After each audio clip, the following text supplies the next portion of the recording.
এই শোনো না গো, আমাদের পুতুল ডায়েরি চ্যানেলটি সাবস্ক্রাইব করে পাশে থাকা বেল আইকনটি বাজিয়ে দিও প্লিজ। আর গল্পটি ভালো লাগলে অবশ্যই লাইক কমেন্ট করে শেয়ার করে দিও। ধন্যবাদ।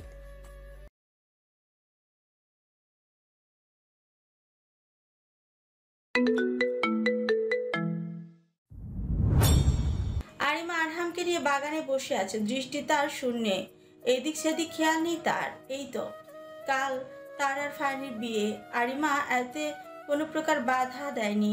বাধা কিভাবে থাকবে? সে তো এটাই চায়, যা হচ্ছে হোক। সে আরহামের ভবিষ্যৎ চায়। তার জীবন তো রসাতলে চলে গিয়েছে কবেই।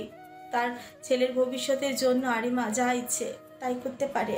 কে গো মেয়ে, এখানে ছেলেকে নিয়ে বসে কি করছো? একা একা ভালো লাগে বুঝি? আরিমা একবার দিশার দিকে তাকালো, তারপর মুচকি এসে উত্তর কাটলো। না ভাবি, আসলে ভেতরে তো প্রচুর লোকজন, তাই সেখানে ভালো লাগছিল না। এটা কোনো কথা? তুমি না বললে কেউ তোমার পাশ ঘেঁষবে না আরো? কারণ তুমি সৌহার্দ্য ফায়ান খানের বউ। তোমাকে বিরক্ত করার সাহস কার আছে? আরিমা হেসে দিল, সাথে সাথে দিশাও তার সাথে হাসতে লাগলো। মেয়েটা প্রচুর মজা করে। ভেতরে কাজ চলছে তাই আরিমা খোলামেলা জায়গায় এসে বসেছিল। হঠাৎ আরিমার একটা কল এলো। আরিমা দিশার কাছে আরহামকে দিশার কাছে রেখে কিছুটা দূরে গিয়ে দাঁড়ালো। সময় মধ্যরাত, সবাই ঘুমিয়ে কাঁদা।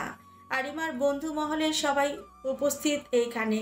আরিমাকে যে রুম দেওয়া হয়েছে সেখানে সবাই ফ্লোরে আসন পেতে ঘুমিয়ে আছে।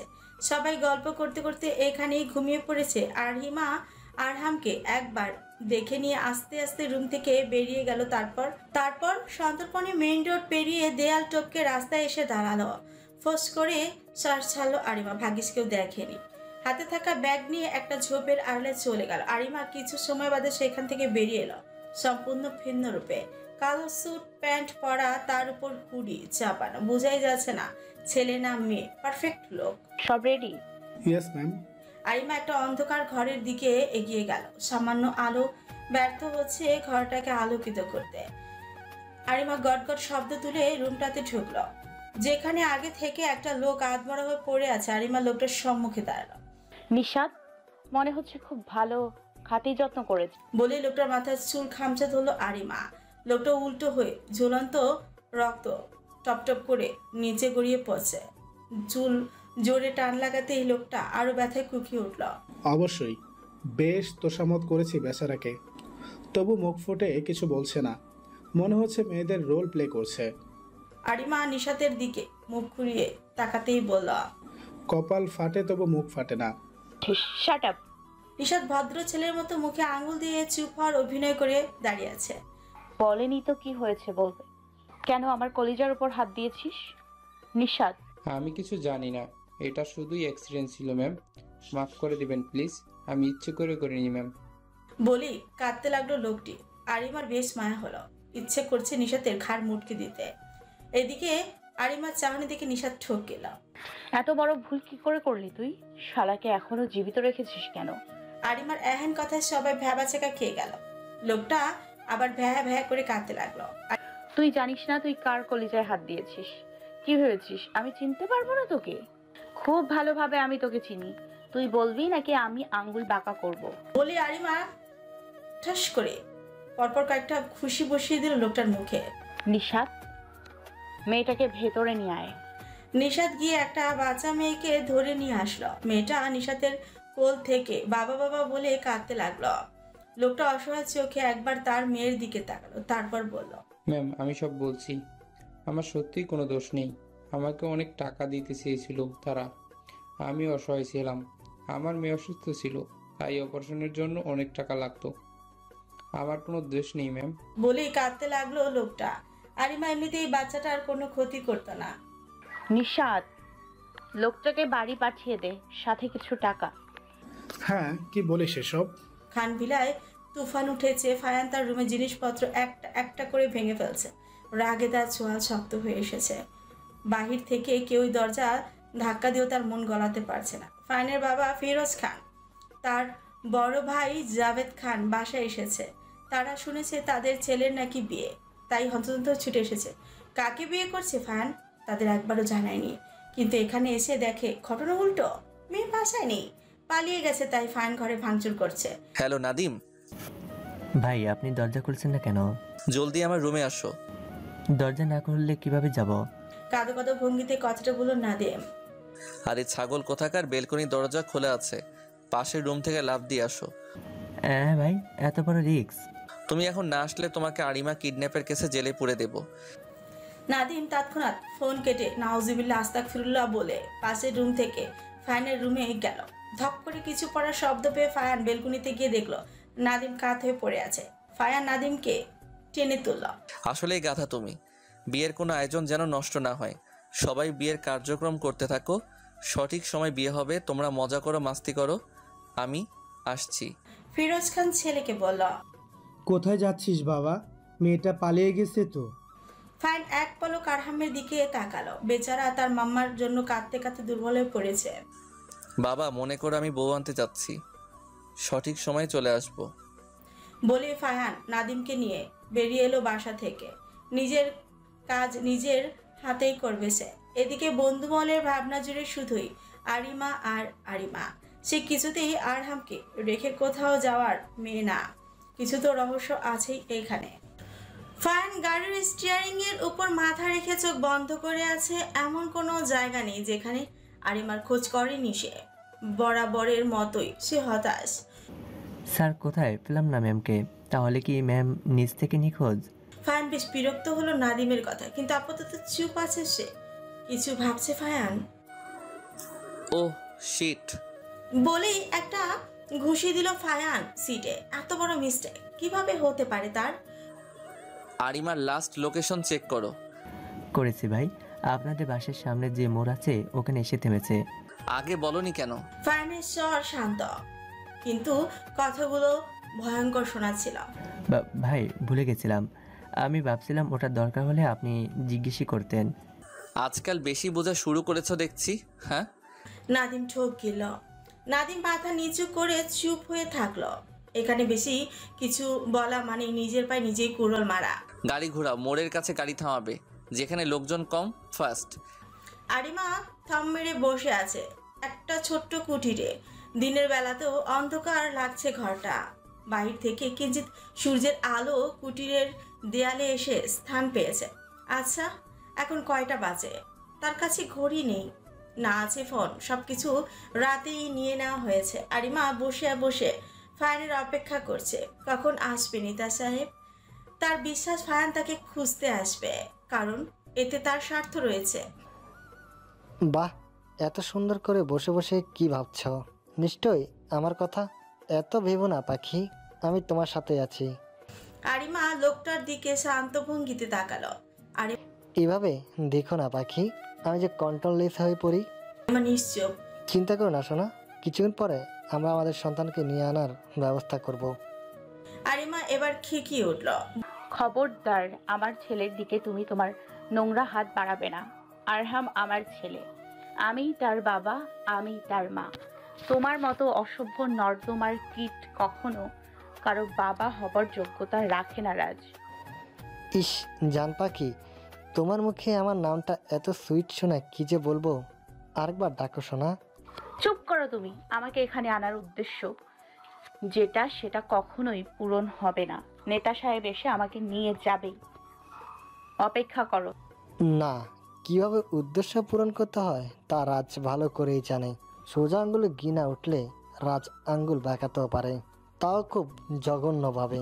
বলে রাজ কিট কিট করে হাসতে লাগলো। আরিমার শরীর রাগে থরথর করে কাঁপছে, তার গা গুলিয়ে আসছে। আরিমা ভাবতেও ঘৃণা লাগে এক সময় এই সুদর্শন যুবকের হাসি তার বক্ষস্থলে আন্দোলিত হতো। আরিমা নিজেকে সামলে নিয়ে বলা, দেখো রাজ, তোমার যত দেনা পাওনার রাগ ক্ষোভ আছে সব আমার প্রতি। এর মাঝে ছেলেকে টেনে এনো না প্লিজ। ও একটা বাচ্চা। ও আমার ছেলে, আরহামের শরীরে আমার রক্ত বইছে। আমার ছেলেকে আমি পেতেই পারি। না, ও তোমার ছেলে না, ও আমার ছেলে। আমাকে যা ইচ্ছা করো, কিন্তু আরহামের দিকে দৃষ্টি দিবে না। আরিমা একটু থেমে বলা, দৃষ্টি দিতেও পারবে না, কারণ জানো সে এখন নেতা সাহেবের কাছে। আরিমার নির্নিমেষ চাহনি দেখে রাজের রাগ উঠে গেল। সে ফায়ানের কথা শুনতে চায় না। এগিয়ে গিয়ে আরিমার দুগাল চেপে ধরল। আরিমা টু শব্দ কি করছে না, রাজের থেকে সরানোর চেষ্টা করছে না। রাজদাঁত কিরমির করে বলা, নেতা সাহেব তাই না? তোর নেতা সাহেব তোকে কি করেছে? এত পাশ ভক্তি কিবা বলি? টাকার লোভ সেটা তো তোর নেই, তাহলে পাশ থেকে এত কি দেখিয়েছে যে তুই এই মুখে সারাদিন ফায়ানের নাম জটিস? আরিমার শরীর রাগে রিরি করে উঠল। রাজের হাত সারানোর চেষ্টা করতে লাগলো কিন্তু পারছে না। রাজ আরিমাকে ছেড়ে দিয়ে তার গালে সজোরে একটা থাপ্পড় মারল। আরিমা ছিটকে গিয়ে দেয়ালের সাথে বাড়ি খেল। আরিমার কপাল চেপে ধরে দাঁড়িয়ে আছে, মাথাটা ভনভন করে ঘুরছে, কপাল বেয়ে রক্ত গড়িয়ে পড়ছে।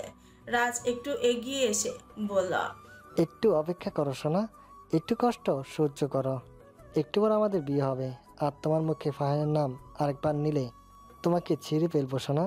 আরিমা দাঁত মুখ খিচে রাজের কথাগুলো শুনছে। আর একটু সময়ের অপেক্ষা, তারপর রাজের বিষ দাঁত ভাঙতে সময় নিবে না সে। স্যার এখন লোকজন কিছু কম আছে, আপনি মাস্ক পরে নিন। ফায়ান আর নাদিম সকলের অগোচরে বড় মাঠটার দিকে এগিয়ে গেল। লোকজনের সম্মুখে পড়লে বিপাকে পড়তে হবে। নাদিম আর ফায়ান নতুন নির্মাণাধীন বিল্ডিংটার দিকে এগিয়ে গেল। তন্ন তন্ন করে খুঁজেও কিছুর হদিস মিলল না। নাদিম মাঠের ডান পাশে একটা কুটির আছে না, চলো একবার দেখে আসি। ভাই ওখানে কি আর থাকবে? ছোট্ট একটা কুঠির, পোকাহ মারায় না সেদিক। তাই তো আমরা যাব। বেশি পাখি পাখি করো না, উড়ে যেতে টাইম লাগবে না। রাজ হাসল। আমার পাখি, তোমাকে মনের কুঠিতে বন্দি করে রাখবো। কাজী সাহেব ভিতরে আসেন। আরিমা হালকা হাসল। তুমি বুঝি জানো না রাজ, কদিন আগেই আমার আর নেতা সাহেবের বিয়ে সম্পন্ন হয়েছে। সেটা তো তুমি, আমি আর তার বাড়ির লোক জানে, মিডিয়ারা জানে না, আর জানে বাড়ির লোক। বাঁকা হাসল। আমি তোমাকে কখনোই বিয়ে করব না। তুমি একটা অযোগ্য মানুষ, একটা কীটের থেকেও অধম তুমি। তোমার পাপের ঘড়া পূর্ণ হয়ে গেছে, শুধু ভাঙার সময় আসার অপেক্ষা। চুপ, একদম চুপ। তুই বিয়ে করবে না, তোর মরা বাপ এসে করবে। খবরদার রাজ, আমার বাবাকে নিয়ে কিছু বললে জিভ টেনে ছিঁড়ে ফেলবো আমি। আরিমা দিশেহারা হয়ে যাচ্ছে রাগে, নিজেকে সামলাতে না পেরে রাজকে একটা থাপ্পড় লাগিয়ে দিল। রাজ গালে হাত দিয়ে আরিমার দিকে তাকিয়ে আছে। কিছুক্ষণ পরেই আরিমার দিকে এগিয়ে গেল রাজ। তারপরেই চুলের মুঠি ধরে এনে কাজীর সামনে বসালো। বেচারা কাজী সাহেব থতমত খেয়ে বসে আছে, তাকেও তো ধরে বেঁধে এনেছে হুমকি দিয়ে। তখন বুঝতে না পারলো এখন ঢের বুঝতে পারছে ব্যাপারখানা। আরিমা বারবার দরজার দিকে তাকাচ্ছে আর মনে মনে আওড়াচ্ছে, নেতা সাহেব আজকেও আপনি লেট, কখন আসবেন? আমার একটু ভালো লাগছে না, আমি চাই আপনি এসে নিয়ে যান আমাকে। আসেন প্লিজ। খান বিলাই হতাশা চাপ। বিয়ের সব জোগাড় শেষ, লোকজন আসতে শুরু করে দিয়েছে। তারা এসে সবার আগে জিজ্ঞেস করছে এমপি সাহেব কোথায়, তাকে দেখতে পাচ্ছে না কেন। তাদের অনেক কষ্ট করে দমিয়ে রেখেছে জাবেদ আর ফিরোজ। তারা তাদের ছেলের কাণ্ডে হতাশ। কোনো না কোন মেয়েকে বিয়ের জন্য উঠে পড়ে লেগেছে, সে আবার বিয়ের দিনই পালিয়ে গেছে। এখন এতগুলো লোককে যাচ্ছে তাই বুঝ দিতে হচ্ছে। ফারহা চারপাশে খুঁজেও কাঙ্ক্ষিত সেই মানুষটিকে না পেয়ে হতাশ হলো ভীষণ। শেষে বন্ধু মহলের কাছে চলে গেল আড্ডা দিতে। তোরা এত শান্ত কিভাবে? বেলার কথাতে সবাই তার দিকে তাকালো একসাথে। এতগুলো দৃষ্টি বোধহয় বেলা নিতে পারলো না, তাই তার কাশি উঠে গেল। সেই সুযোগে মনির তার পিঠে থুপথাপ কয়েকটা লাগিয়ে দিল। বেচারি না পারছে কিছু বলতে, না পারছে সইতে। জনের বয়ফ্রেন্ড, তুই আমাকে মারলি কেন শালা? আগে বেলা হিসিস করে সাপের মতো, এই কাল নাগানি এভাবে হিস হিস করছিস কেন? আর মোটেও আমাকে অঞ্জনার বয়ফ্রেন্ড বলবি না, আমি তো মনির খান না। এটা তোকে কতবার বোঝালে বুঝবি তুই? বেলা ছাড়ানোর চেষ্টা করেও পারছে না। এদিকে অবস্থা বেগতিক দেখে সবাই জোর করে মনিরের হাত ধরে টেনে বেলার থেকে ছাড়িয়ে আনলো। বেলা হাঁপাচ্ছে, বেশ ভয় পেয়ে গেছে মনে হচ্ছে। মনির এরকম করবে সে ভাবেওনি। এদিকে মনিরের হাত আফরিদ আর শুভ ধরে আছে। সেই সুযোগে ঠাস করে গালে একটা থাপ্পড় লাগিয়ে সেখান থেকে কাঁদতে কাঁদতে চলে গেল বেলা। সবে হা করে বেলার যাওয়ার দিকে তাকিয়ে আছে। এত তাড়াতাড়ি এরকম কাণ্ড ঘটবে তা কেউই ঠাওর করতে পারেনি। এটা কি করলি শালা? দিলি তো মেয়েটাকে কাঁদিয়ে। এমনিতেই মেয়ে মানুষ, তার উপরে জাদরেল, নে সামলা যা। বলেই মনিরকে ধাক্কা দিয়ে সামনের দিকে ঠেলে দিল শুভ। বেচারা মনির নিজেও ভাবতে পারেনি এরকম কিছু ঘটবে। সে মাথা চুলকে বেলার যাওয়ার রাস্তা ধরে এগিয়ে গেল। আচ্ছা আফরিদ, তোকে একটা কথা আক্স করি। আফরিদ তখন বিয়ার খাচ্ছিল। সিমরানের কথায় বিয়ারের বোতলে ঠোঁট লাগালো, তারপর মাথা নাড়িয়ে সম্মতি জানালো। আরিমার বিয়ের দিন দেখেছিলাম কিছু নিয়ে তুই আপসেট ছিলি। আরিমার বিয়ে নিয়ে তো মোটেও এরকম ছ্যাঁকাখোরভাবে ছিলি না। শুনবি? অবশ্যই। আচ্ছা সবাই গোল হয়ে বসো। আফরিদের কথায় সবাই চেয়ার ছেড়ে মেঝেতে বসে পড়ল। এর জন্য ফ্ল্যাশব্যাকে যেতে হবে। আমরা প্রস্তুত। সেদিন তোমাদের সাথে দেখা করার কথা ছিল আমার। তোমাদের সাথে দেখা করে বাড়ির দিকে রওনা হলাম। অটো করে যাওয়ার সময় আমার পাশে বসে থাকা একজন লোক আমাকে বলল, ভাই আপনার মোবাইলটা দিবেন, ব্যালেন্স শেষ আমার ফোনে। আমিও আমার মোবাইল দিয়ে দিলাম। উনি মোবাইলে কাকে কল লাগাচ্ছিলেন, কিন্তু ফোন বন্ধ দেখাচ্ছিল বারবার। আমি বেশি খেয়াল করলাম না তার দিকে। গাড়ি কিছু দূর যাওয়ার পরেই আবার ইউটার্ন মারলো। আমি এবার ঘাবড়ে গিয়ে পাশের লোকটাকে কিছু বলবো তার আগেই আমার মুখে রুমাল চেপে ধরলো লোকটা। সেখানেই জ্ঞান হারালাম আমি।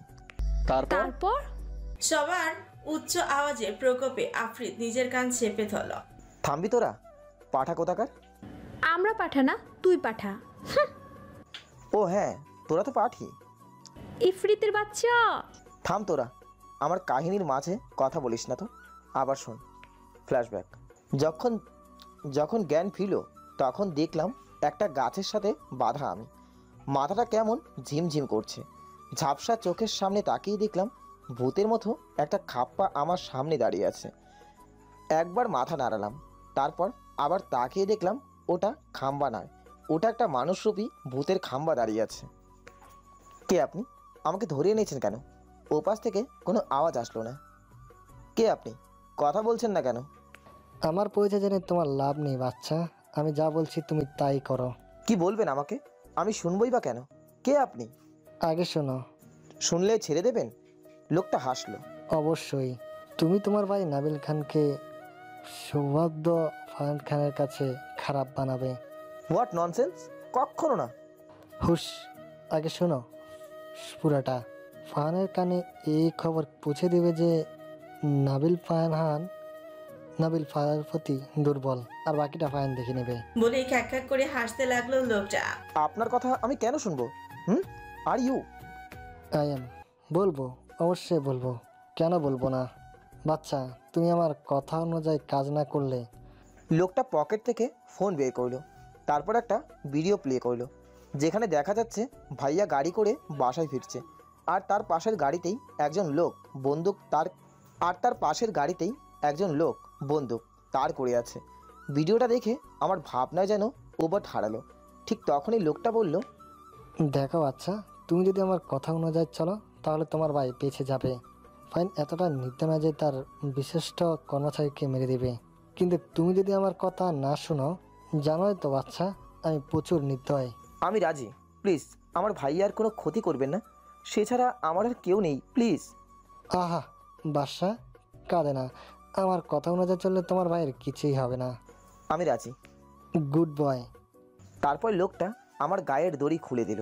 লোকটা যেতে যেতে বলল, আমার কথার নচ্চর যেন একদম না হয়, নইলে বুঝতেই পারছ নিশান্তরাজ কখনো ডায়লগ মারে না, কাজ করে দেখায়। সবাই টাস্কি খেয়ে বসে আছে, এত কিছু ঘটে গেছে আর সে কিছুই বলেনি তাদের। আর এখনো দেখো আরামসে বসে বিয়ার গেছে সারা খচ্চর। কিন্তু তুই ওই ব্যাটাকে হামলা করিসনি কেন? আমি থাকলে ওখানেই হাফ সেঞ্চুরি করে আসতাম।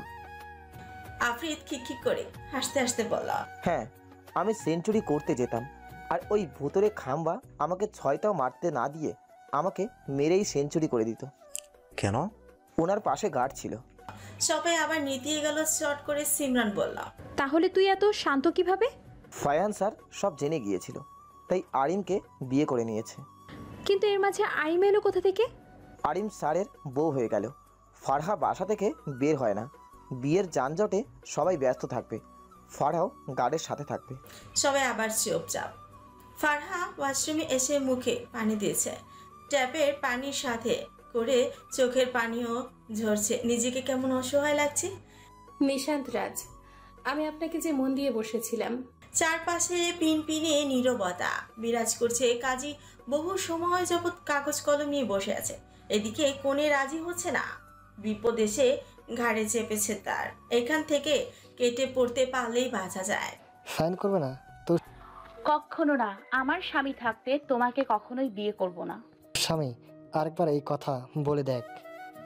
রাজ রাগে গড়গড় করছে। আজকে কিছু একটা করে ফেলবে সে। দেখ, তুই আমাকে বিয়ে করবি না। Of course not. আমার স্বামী জীবিত আছে এখনো। মেরে দিব আমি তাকে।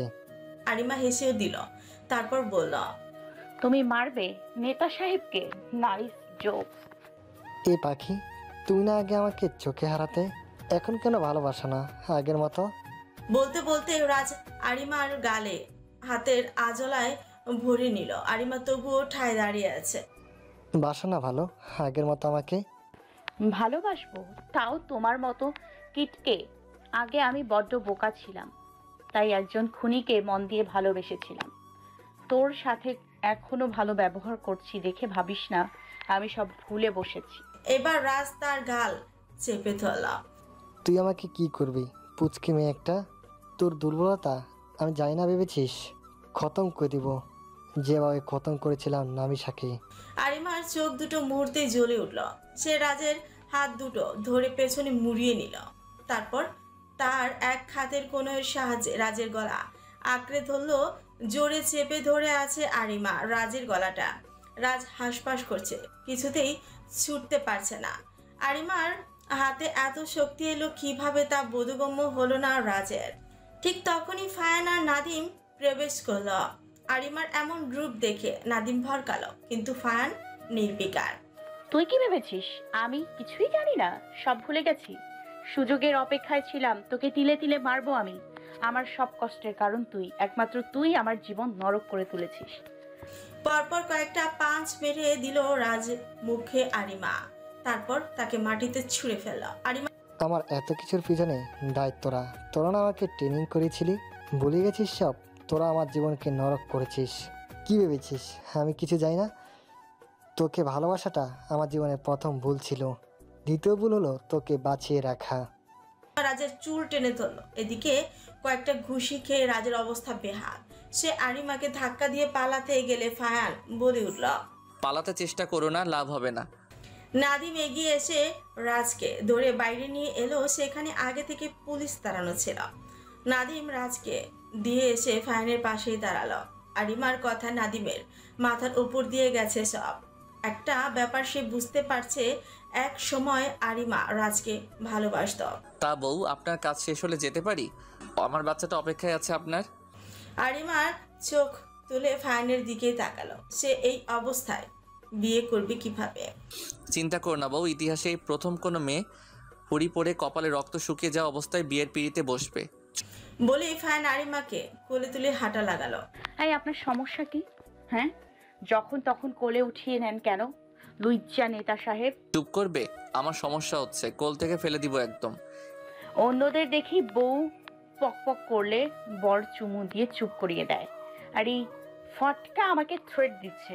আরিমা ফিসফিস করে বলে উঠল। আরিমার কথা শেষ হতে ফায়ান মুখ বাঁকিয়ে হাসল। তার বউয়ের তর্স হয়েছে না। এদিকে নাদিম মুচকি মুচকি হাসছে তাদের কাণ্ড দেখে। অতঃপর একটা স্বস্তির শ্বাস ফেলল সে। যাক, আপাতত পরিবেশ ঠান্ডা। ফিরোজ খান গাল ফুলিয়ে গেটের সামনেই দাঁড়িয়ে আছে। আপাতত মেহমান সবাই ভেতরে, তাই এখানে কেউ এসে তাকে ডিস্টার্ব করবে না। ছেলের কাণ্ডে সে আসলেই হতাশ। ছেলে হয়ে বাপকে এমন উদ্ভট কথা কেউ বলে নাকি? একে না দেখলে বোধ হয় তার জানাই হতো না। কিছুক্ষণ আগে ফায়ান ফিরে এসেছে সাথে আরিমাকে নিয়ে। আরিমার পরিধানে একটা সিম্পল শাড়ি আর মাথায় হিজাব লাগানো, মুখে মাস্ক দিয়ে ঢেকে রেখেছে। হবু পুত্রবধূর এহেন রূপ দেখে ফিরোজ খান আবারও হতাশ হয়ে গেলেন। বিয়েতে অন্তত কেউ একটু সাজে। এই মেয়ে তো আরো নিরামিষ। দূর, দুই নিরামিষ মিলে সংসার করবি কিভাবে? নাতির মুখ আদৌ দেখা হবে তো? তারপর আবার মনকে এই বলে বুঝ দিলেন, পালিয়ে যাওয়া মেয়ে তো, আর তার উপরে বিয়ের জন্য রাজিও না যে সাজুগুজু করে বিয়ের পিড়িতে বসবে। কিন্তু মেয়েটা পালালো কেন? তার ছেলে লাখে একটা, চেহারা, ব্যবহার, সুনাম, টাকা পয়সা কোনো দিক থেকে কমতি নেই তার ছেলের। এই মেয়েটা কি অন্য কাউকে ভালোবাসে? না হলে পালাবে কেন? এসব ভাবতে গিয়ে ফিরোজ খান আবার হতাশ হচ্ছেন। পরক্ষণে একটা কথা মনে পড়তেই ওনার রাগ উঠে গেল। এই নাকি আমার ছেলে, বাপকে কি না কি বলে বসে লোকদের সামনে লজ্জায় ফেলে। কিরে, কে তোকে লজ্জা দিল আবার? ফিরোজ খান তাকিয়ে দেখে তার ছোট বেলার বন্ধু রাশেদ। এত দেরি করলি কেন? আর একটু পরে আসলে তো খাবার দাবারের শেষে শুধু প্লেট নিয়ে যেতে হতো। সমস্যা কি? প্লেট বিক্রি করে না হয় বিরিয়ানি খেতাম, তাও তো বলতে পারতাম সৌহার্য ফায়ান খানের বিয়ের প্লেট বেচে বিরিয়ানি খেয়েছি। ফিরোজ খান হেসে দিল, দুজনেই হাসতে লাগলো। কতদিন পর দেখা তাদের। ব্যবসার জন্য ফিরোজ খান বেশিরভাগ সময় দেশের বাইরে থাকেন, সাথে ভাই জাবেদ খান থাকে। তারা আর সময় কোথায় পায় বন্ধুদের সাথে আড্ডা দেওয়ার? এবার বল, কে তোকে লজ্জা দেয় পাবলিক প্লেসে? সৌহার্য ফায়ান খানের বাপকে লজ্জায় ফেলে কে? সেই ছাগল, সে কি জানে না এমপি জানলে তাকে কি করতে পারে? আরে বলত থাম, এত ঢং করার কারণ নেই। আমার নিমক হারাম ছেলেই আমাকে লজ্জা দেয়। রাশেদ থতমত খেয়ে গেল। ফায়ান আবার তোকে কিসের লজ্জা দিবে? শুনতে হবে। ফায়ান গাড়ি থেকে নামার পর ফিরোজ খান তার দিকে এগিয়ে যায়। এদিকে বর বউ একসাথে এসেছে দেখে সবাই অবাক হয়, তাদের দেখতে ছুটে আসে। ফিরোজ গিয়ে ছেলেকে বলে, বাবা ফায়ান, এসব কি? কিসব কি? তুমি কি এই পাঞ্জাবি পরে বিয়ে করবে? না মানে একটা শেরওয়ানি পরলে ভালো হতো না? কেন শেরওয়ানি পরবো কেন? আমার শেরওয়ানি ভালো লাগে না। এমন করে না বাবা, আমি গার্ডদের বলে দিচ্ছি, তারা তোমার জন্য আর বৌমার জন্য পোশাক আনবে। তোমার বৌমা আর আমি দুজনেই এই পোশাকে কমফোর্টেবল। তুই বুঝছিস না। উফ আব্বু, তোমার যদি একান্তই সমস্যা হয়ে থাকে শেরওয়ানি তুমি পরে ফেলো, আর একটা ভালো শাড়ি এনে আম্মুকে পরিয়ে আবার বিয়ে করে নাও। আমরা তো তোমার বিয়ে দেখিনি, সেই সুযোগে বিয়েটাও দেখা হয়ে যাবে। বাপ ছেলে একসাথে বিয়ে করব, কি বলো? সবাই হো হো করে হেসে দিল, যেন হাসতে হাসতে লুটোপুটি খাবে। এদিকে ফিরোজ খানের মুখ থমথমে হয়ে গেল। গাধা কোথাকার, আমার বিয়ের সময় কি তুমি ছিলে যে দেখতে পাবে? উফ আব্বু, তুমি কি তোমার বিয়ের দিন আমার কথা শুনেছিলে? বলো শুনোনি তাই না? আমিও আমার বিয়ের দিন তোমার কথা শুনছি না। আরে আমার বাপ, আমার বিয়েতে তুই ছিলিস না তো? আজকাল দেশ কত আপডেট হয়েছে, চাইলে আমাকে আগেই পৃথিবীতে এনে তারপর ধুমধাম করে বিয়ে করতে পারতে। এখন সরো, আমি ভিতরে যাব, বিয়ের লগ্ন বয়ে যাচ্ছে যে। আজকালের পোলাপান বাবা মায়ের কথা শুনে না, এদের যে কি হবে। ফ্যান ভিতরে প্রবেশ করতে গিয়ে থেমে গেল। ফিরোজ খান টাসকি খেলো, ফ্যান কিভাবে জানলো? মনে নেই আব্বু, তোমাকে বিয়ে করানোর জন্য দাদু তোমার পিছনে লাঠি নিয়ে কত ঘুরেছে, পিঠেও তো কয়েক ঘা পড়েছিল। তুমিও তোমার বাপের অবাধ্য সন্তান ছিলে, সেই তুলনায় আমি তোমার থেকে ফার্স্ট। এই যে আমাকে বলতে হলো না একজনকেই দুবার বিয়ে করে নিচ্ছি। তার বাবা বিয়ে করানোর জন্য তাকে লাঠি পেটা করেছে? আজকাল ছেলে তার উপরও রিচার্জ করছে নাকি? রাশেদ হাসছে, হাসতে হাসতে ফিরোজ খানের উপর ঢলে পড়ছে। বাবা ছেলের কাণ্ডে সে বিমোহিত যেন। সাথে হয়েছে, দাঁত দেখানো বন্ধ কর, দুর্গন্ধ আসতেছে। সাথেই রাশেদের হাসি বন্ধ করে দিল। ফিরোজ এখন খেপে আছে, কিন্তু হাসি থামার নাম নেই তার। অপারক হয়ে মুখ টিপে হাসছে সে। চল, বিয়ে মনে হয় শেষ হতে চললো, আমার তো কোনো মূল্যই নেই, তাড়াতাড়ি চল, না হলে তুই খাবারটাও খেতে পারবি না। বিয়ে পর্ব শেষ। আরিমা আর ফায়ান পাশাপাশি বসে আছে। আরিমার কোলে আরহাম চুপটি করে বসে আছে। একদিন মাম্মাকে কাছে না পেয়ে ছেলেটা কেমন নেতিয়ে গেছে। আরিমার বেশ মায়া হলো তার ছেলের প্রতি। মাথায় একটা চুমু খেলো আরহামের। ফায়ান একবার আরিমার দিকে তাকালো, আরেকবার আরহামের দিকে, তারপর হালকা হেসে আবারও ফোনে মনোযোগ দিল। বিয়ে বাড়িতে কেউ বাচ্চাটার সম্পর্কে কথা তুলছে না, তারা ভাবছে কোন রিলেটিভদের বাচ্চা হবে হয়তো। কতই তো বিয়ে দেখছে তারা, নতুন বউয়ের কোলে বাচ্চারা বসে থাকে, যেন এটাই তাদের একমাত্র গুরুত্বপূর্ণ কাজ। কিন্তু কনের বাড়ির কেউ নেই, এটা তাদের ভাবার বিষয় নয়। সৌহার্দ্য ফারহান খান নিশ্চয় অযোগ্য কাউকে জীবনসঙ্গী হিসেবে বেছে নেবে না। ফারহা ফারহানের কাছে এসে দাঁড়ালো। কারো উপস্থিতি পেয়ে ফারহান মাথা তুলে তাকিয়ে দেখলো ফারহা তার দিকে তাকিয়ে আছে। এক পলক তার দিকে তাকিয়ে আবার ফোনে মনোযোগ দিল ফারহান। কিছু বলবি? তেমন কিছু না, আরুকে ঘরে দিয়ে আসি ভাইয়া, রাত অনেক হলো। আরহামকে সাথে নিয়ে যা, নয়তো বাসরে ডিস্টার্বনেস তৈরি করবে। আরিমার কাশি উঠে গেল, যেন সে শুকনো মাটিতে আছাড় খেল। ফারহা ট্যাপ ট্যাপ করে ভাইয়ের দিকে তাকিয়ে আছে। মা গো, তার ভাই এরকম ঠোঁটকাটা স্বভাবের কবে হলো? ফারহা এক ভ্রু উঁচু করে আরিমার পানে দৃষ্টি দিল। ফারহা দৃষ্টি দেখে আরিমা মিনমিন করে বলল, আমার দিকে দেখছিস কেন? আমি কি করেছি? তাই তো ফারু, ভাবির দিকে কেউ ওভাবে তাকায়? আমার বউকে সম্মান দিবি। আরিমা যেন ফিমড়ি খেল। এই লোকটা কি শুরু করেছে? ফারহা বেশ বুঝতে পারছে ভাই আরিমাকে জ্বালাচ্ছে। সে তাদের মাঝে থাকতে চায় না, তাই আরহামকে জোরপূর্বক আরিমার থেকে নিয়ে নিল। আরহামও ঘুমিয়ে কাদা। ফারহা যেতেই আরিমা খিকিয়ে উঠল। আপনার লজ্জা শরম বলতে কিছুই নেই, বেশরম পুরুষ। ফারহান ফোন থেকে দৃষ্টি সরিয়ে আরিমার দিকে তাকালো, তারপর মুখ বাঁকিয়ে বলল, কেন? আমি কি প্যান্ট খুলে ঘুরছি যে আমার লজ্জা থাকবে না? আমি তো বস্ত্র সহ বসে আছি, বস্ত্রহীন তো নই আমি। এই তোমার মতলব কি?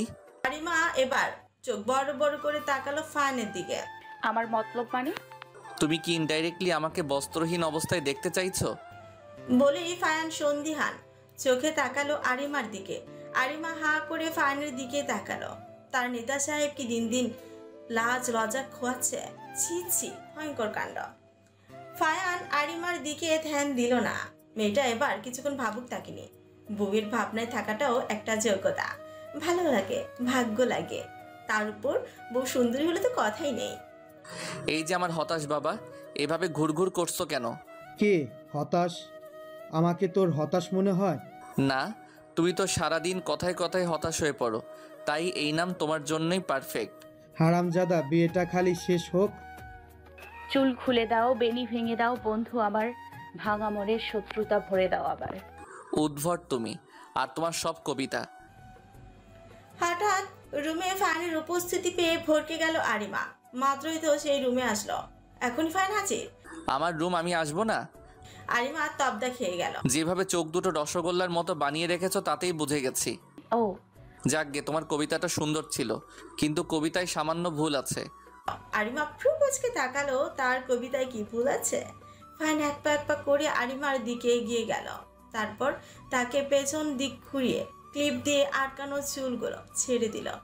বেলকনির গ্রিলের সাথে আরিমাকে হালকা চেপে ধরে কানের কাছে মুখ নিয়ে ফিসফিস করে বলা, চুল খুলে দাও, বেনি ভেঙে দাও বন্ধু আমার, ভাঙা মনে ভালোবাসা ভরে দাও আবার।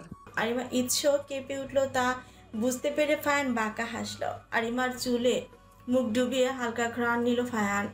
তারপর ফ্রুকুচকে বলল সে, তুমি কি শ্যাম্পু ইউজ করো? এই অবস্থায় এইরকম কথা আরিমা মোটেও আশা করেনি। মনে মনে আনরোম্যান্টিক উপাধি দিয়ে দিল তার নেতা সাহেবকে। চলো নামাজ পড়বে। আরিমা সায় জানালো। দুজনেই অজু করে এসে নামাজ আদায় করে নিল। যায় নামাজ উঠিয়ে রেখে আরিমা বলল, আমি কোথায় ঘুমাবো নেতা সাহেব? ঠাস করে আরিমার দিকে তাকালো। আরিমার দৃষ্টি নিচু করে নিল। এভাবে কেউ তাকায়? তার বক্ষস্থল যে ধুকপুক করে, উনি বুঝি তা জানেন না? বউ, তুমি কোথায় ঘুমাবে মানে? আমার বুকে ঘুমাবে? আরিমা আজ অবাকে ঠেলায় জ্ঞান হারাবে। কি? কখনো না। আশ্চর্য, বউ আমার, বিছানা আমার, ঘর আমার। একবার না দুইবার বিয়ে করা বউকে যদি নিজের বুকে না নিয়ে ঘুমাই, পুরুষ সমাজ আমাকে মেনে নিবে না বউ। বলে আরিমাকে এক টানে তার বুকে ফেলে দিল। আরিমার মাথা হ্যাং হয়ে গেছে। নেতা সাহেবকে নিশ্চিত ভূতে পেয়েছে। এরকম উদ্ভট আচরণ হঠাৎ? নেতা সাহেব তা জেনে যায়নি তো? আরিমার মুখ তোলে ফায়ানের দিকে তাকালো। ঠিক তখনই ফায়ান আরিমার কপালে কিস করে দিল। আরিমা ফায়ানের বুকে মুখ লুকালো। তার কেমন যেন শান্তি শান্তি ঠেকছে। তার কারণ কি হতে পারে? ফায়ানের বুকে সে এই তার কারণ? তুমি আমার বউ, আমার পবিত্র ফুল। চিন্তা নিয়ে নিয়ে শুকিয়ে যেও না। আমার আদর করতে প্রবলেম হতে পারে, পরে দেখা যাবে একটা চুমুর ভারও নিতে পারছো না। আমি তোমার পাশে আছি, তোমার সব যুদ্ধের হাতিয়ার আমি হব বউ। বলেই আরিমাকে আরেকটু আঁকড়ে ধরলো ফায়ান। কি গো নতুন বউ, সকাল সকাল এভাবে রাঙামুখ করে বসে আছো কেন? আমাদের রঙ্গিলা বধূ, কি ব্যাপার? আরিমা চোখ ছোট ছোট করে ফারহাকে দেখছে। মেয়েটার মাথায় চলছে কি? কিরে এভাবে বলছিস কেন? কিভাবে বলবো সোনা? বোন তোর হইছে কি? বাদ দে, আগে বল কাল রাত কিভাবে কাটালি? মানে? দেখ তোর গাল দুটো রসগোল্লা হয়ে আছে। কেন কেন বল দেখি। ফাজিল, উনি তোর ভাই লাগে, এসব বলতে লজ্জা করে না? ভাইয়ার আগে তুই আমার বান্ধবী, আমার রাইট আছে। তো তুই সহ বাসর ঘরে ঢুকতেছি।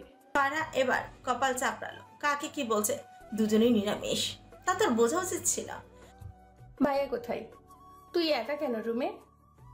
উনি 4টার দিকে একটা কল পেয়ে চলে গেছেন। মানে কই গেছে?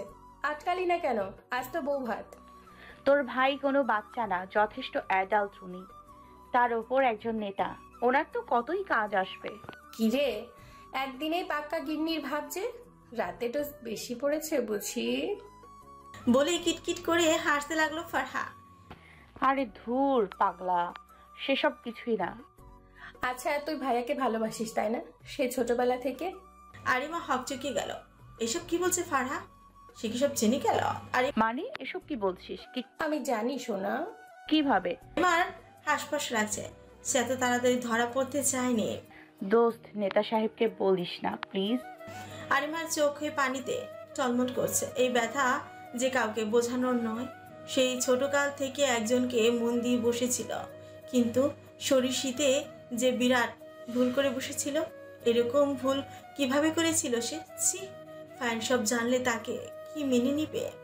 না, আর তাকে হারাতে পারবে না সে। কিরে কই হারালি? আই লাভ ইউ রে। আই লাভ ইউ টু রে। ফারহা আরিমাকে জড়িয়ে ধরল, তার ভীষণ কান্না পাচ্ছে। আমি ভাবতেও পারিনি তোকে আবারও ফিরে পাবো। আমার যে ফিরতেই হতো, অপরাধীদের শাস্তি দিতে হতো না। ভাই সব শেষ হয়ে গেল, সব শেষ। ফায়ার নিজে টেবিলের উপর বসে আছে, পার্টি অফিস সম্পূর্ণ খালি, শুধু সে আর নাদিম এখানে উপস্থিত। এমত অবস্থায় নাদিমের কথা শুনে বেশ বিরক্ত হলো ফায়ার। এভাবে মহিলাদের মতো কথা বলছো কেন? ভাই রাজ দেশ ছেড়েছে, প্রাইভেট প্লেনের মাধ্যমে সে রাতারাতি বাংলাদেশ থেকে কেটে পড়েছে। তো ও চুলোই যাক, তোমার শাস্তি আছে নাদিম। নাদিম ফরকালো, ঘাম ঝরছে তার। সে কোনো ভুল করেনি তো? ভাই আমার দ্বারা কোনো ভুল হয়েছে? চরম ভুল করেছো তুমি, এ ভুলের মাফ নেই।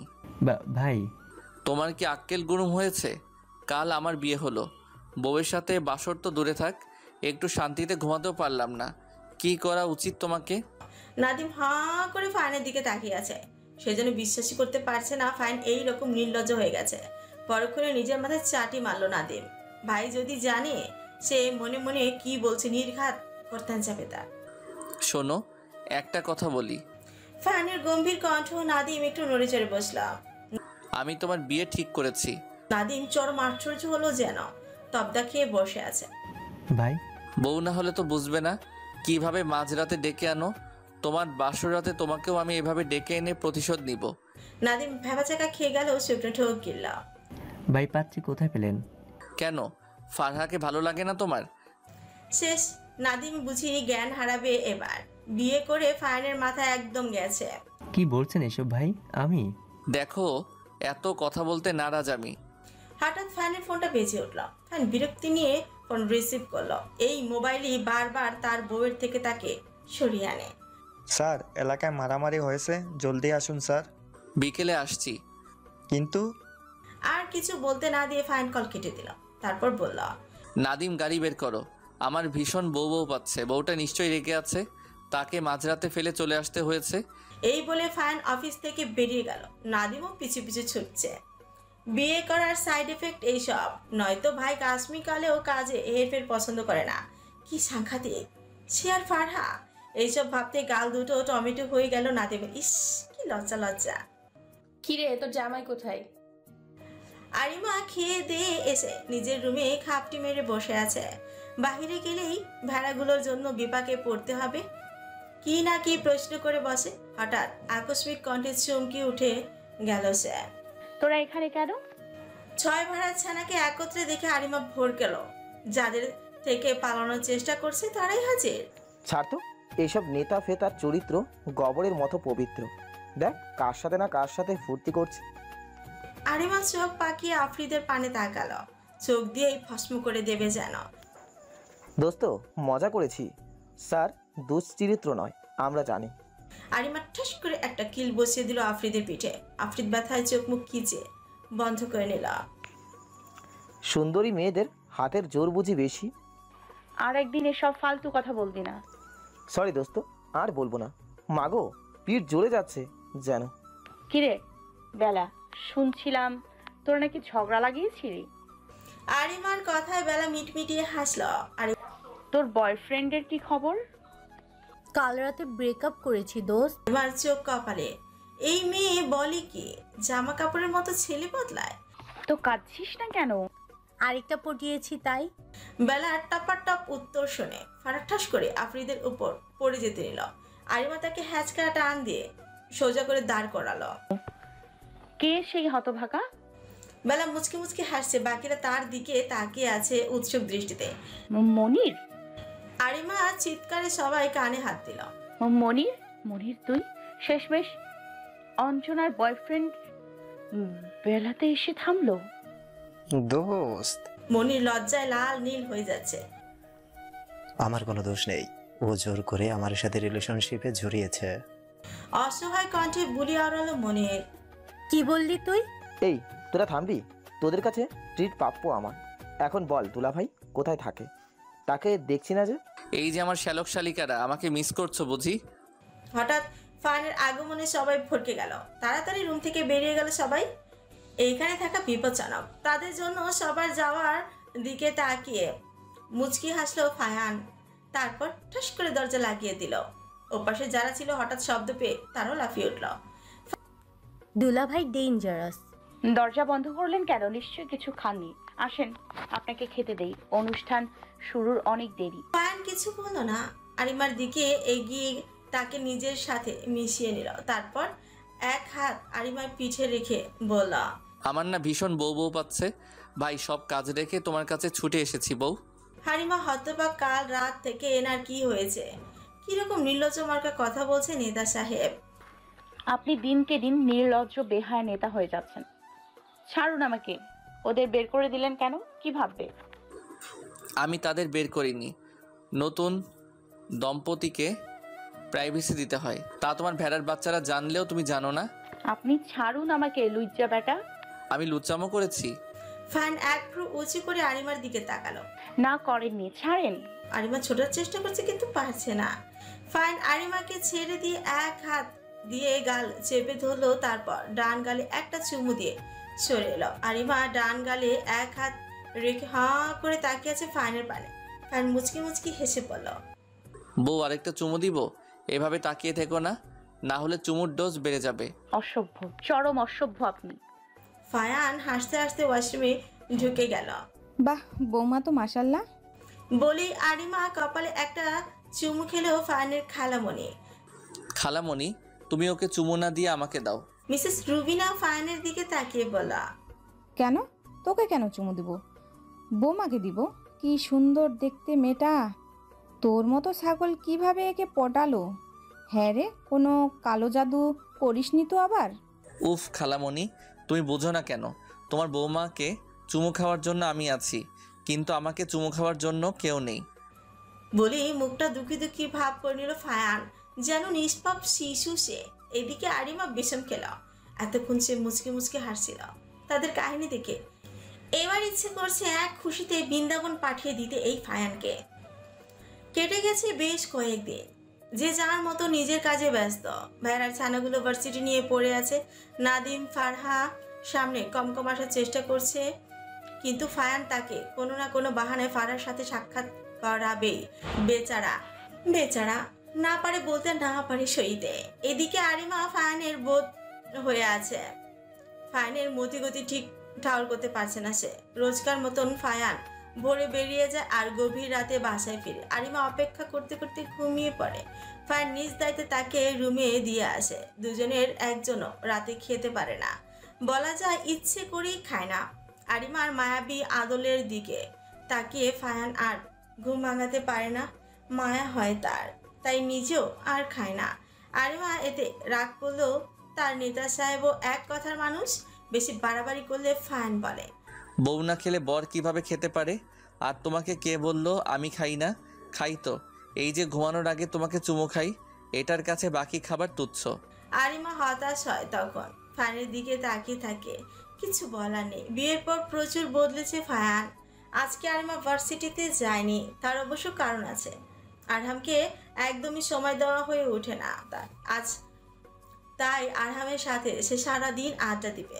ঘুম থেকে উঠে চুল খোপা করতে করতে আরহামের দিকে এগিয়ে গেল আরিমা। আরহাম এখন ফারার সাথে থাকে, তাকে টানলেও আসে না। কি জানি ফারা তাকে কি বুঝিয়েছে। আরহামকে রুমে না পেয়ে ড্রয়িং রুমে এলো আরিমা। সেখানে আরহাম মনোযোগ সহকারে কার্টুন দেখছে। আরিমা আরহামের দিকে তাকে দীর্ঘশ্বাস পেল, তারপর কিচেনের দিকে গেল। হে কি বৌমা, সাত সকালে রান্নাঘরে কি করছো তুমি? বৌমারা তো রান্নাঘরেই থাকে। তুমি নতুন বউ, কদিন ভালোভাবে কাটাও, তারপর আমি নিজ দায়িত্বে সংসারের চাবি তোমাদের দুই বউয়ের হাতে তুলে দিব। কি বলিস ছোট? মোহনার কথায় সোনালিও সায় জানালো, তারপর বলল, নাও মা, এই পায়েসের বাটিটা দাদু ভাইয়ের কাছে নিয়ে যাও। দাদু ভাই নাকি পায়েস বেশ পছন্দ করে, আমি নিজ হাতে বানিয়েছি, যাও। কিন্তু আমি একটু কাজ করে দিয়ে তারপর যাই। আমরা তিনজন আছি না রান্নাঘরে, তুমি যাও তো, আমার দাদু ভাইটা না খেয়ে আছে। আরিমা একবার কাজের মেয়েটার দিকে তাকালো। সে উৎফুল্ল দৃষ্টিতে আরিমার দিকে তাকিয়ে আছে। আরিমা কিছুই বুঝলো না ব্যাপারটা। ভাবিরা কোথায়? তারা একটু বাহিরে গেছে।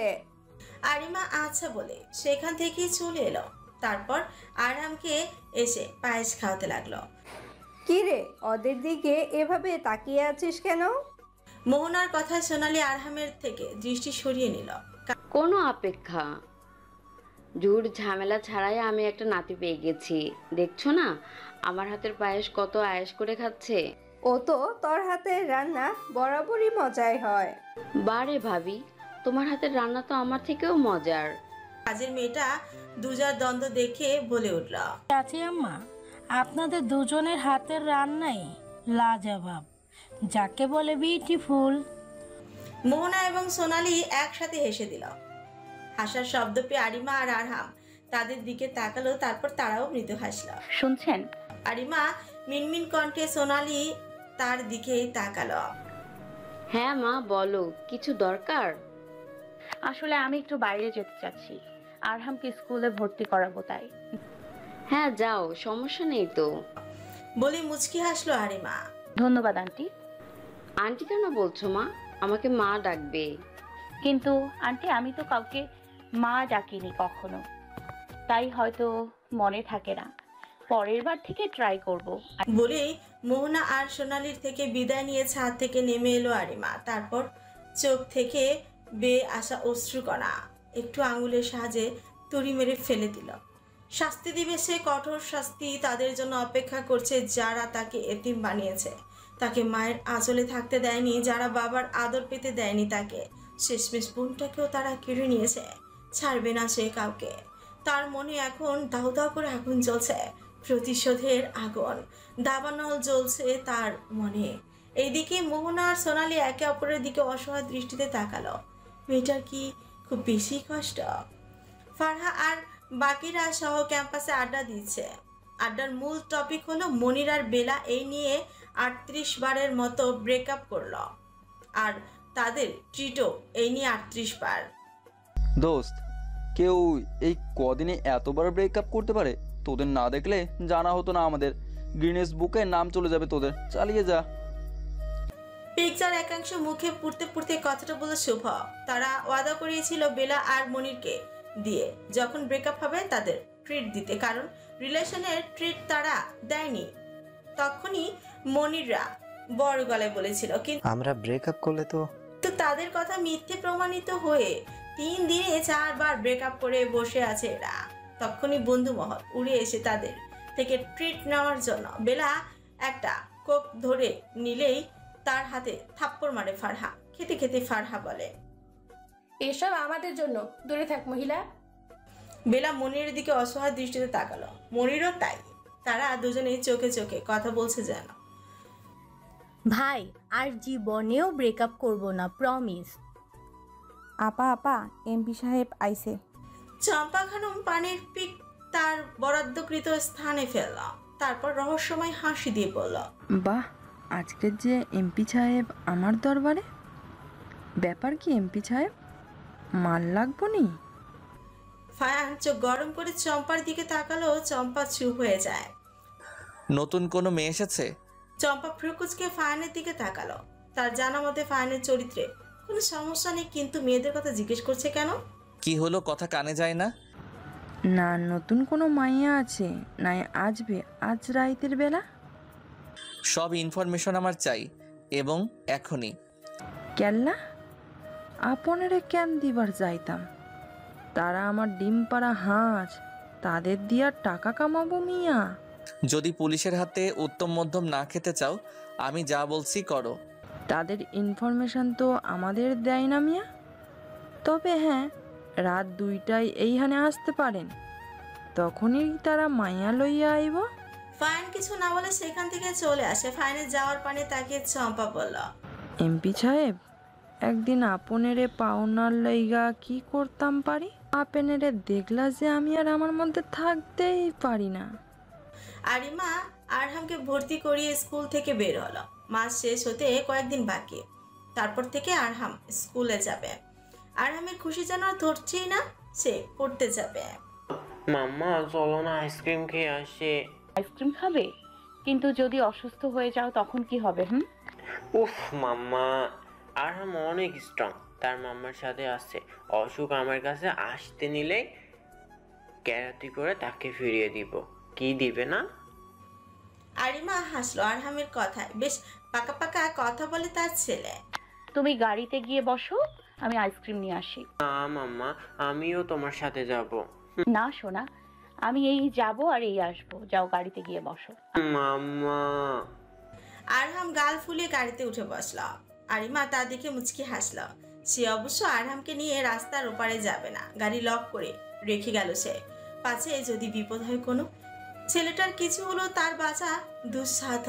আরিমা আইসক্রিম ওয়ালার সাথে কথা বলছে আর বারবার গাড়ির দিকে তাকাচ্ছে। তাড়াতাড়ি যেতে পারলেই হলো এখান থেকে। ম্যাডাম, বিলটা দিন। আরিমা ব্যাগ থেকে টাকা বের করে বিল মিটালো, তারপর দ্রুত পথে গাড়ির কাছে আসলো। বাবাটা গাল ফুলিয়ে আছে নিশ্চয়, কিন্তু গাড়িতে আরহামকে দেখতে পেল না আরিমা। সাথে সাথে হাত থেকে আইসক্রিমটা মাটিতে পড়ে গেল, আর দুজন পথচারীর বাচ্চা এসে আইসক্রিমগুলো কুড়িয়ে দৌড়ে পালালো। এতে আরিমার হুঁশ নেই। সে আশেপাশের সবাইকে জিজ্ঞেস করতে ব্যস্ত, কিন্তু কেউ কিচ্ছু দেখেনি। এও কি সম্ভব? আরিমা রক্ত চক্ষু নিয়ে সামনে তাকিয়ে আছে। আরহাম তার শেষ স্মৃতি, সে কিছুতেই দূরে যেতে দেবে না তাকে। ইস, কেন সে তাকে নিয়ে গেল না? মা হিসেবে কি সে ব্যর্থ? তখনই ফাইনের কল এলো, বাঁচতে বাঁচতে কেটে গেল। পরপর 3বার রিং হবার পর আরিমার রিসিভ করলাম। হ্যালো, কোথায় তুমি?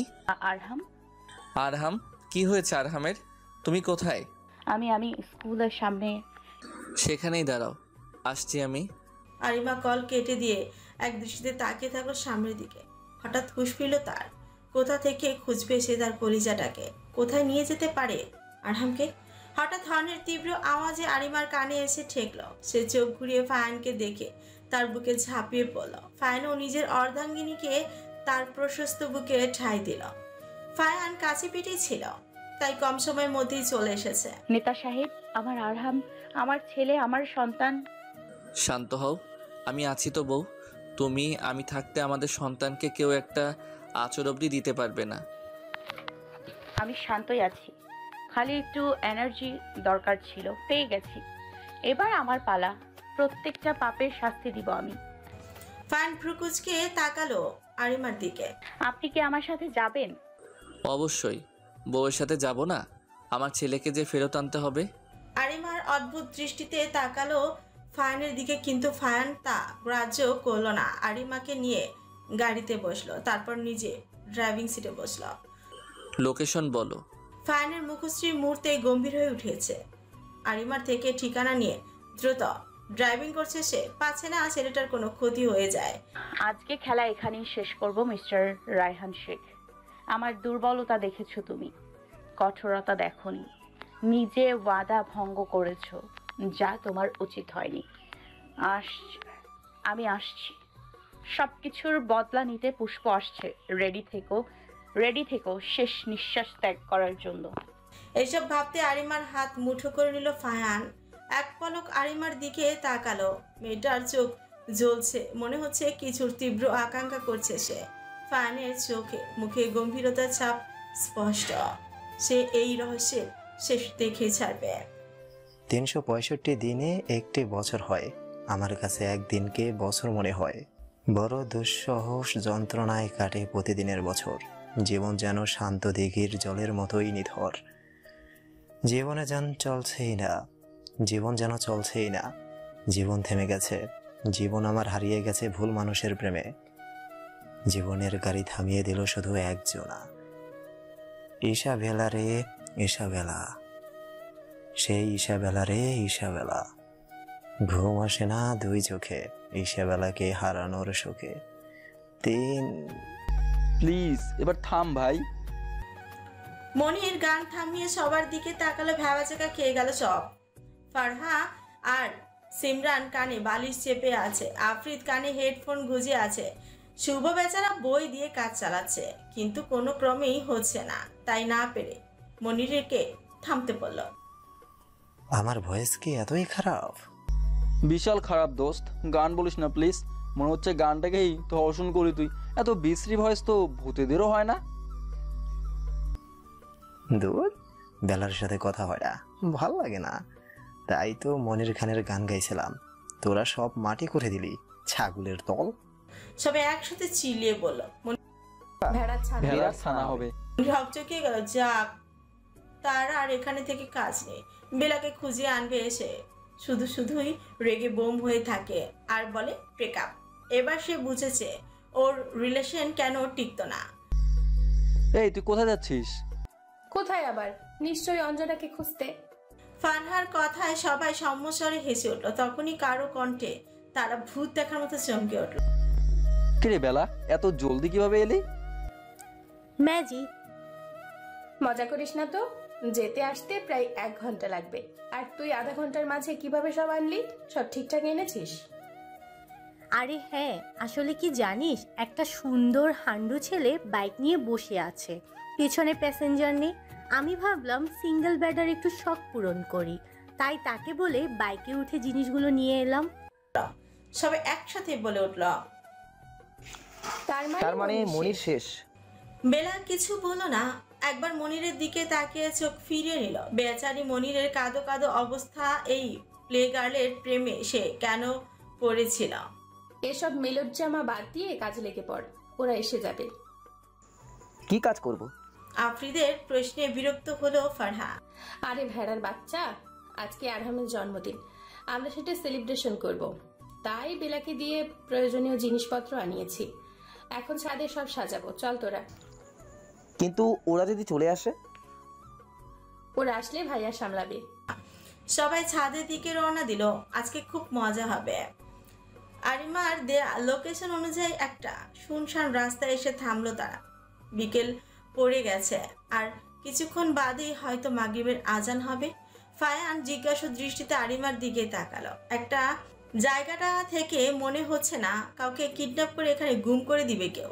আরিমা ফায়ানের দৃষ্টি অগ্রাহ্য করে সামনে চলতে লাগলো। ভাগ্যিস আজকে 3 পিস পরে এসেছে, শাড়ি বা বোরকা পরে আসলে বিপাকে পড়তে হতো। কিছু দূর এগোতেই একটা পুরাতন ভবন দেখতে পেল তারা। সামনে প্রচুর পাহারাদার। এদের ডিঙিয়ে কিভাবে যাবে এটা ফায়ান ভাবছিল, কিন্তু আরিমা যাওয়া ধরলে ফায়ান এক টানে তাকে কাছে নিয়ে এলো। তারপর ফিসফিসিয়ে করেই বলল,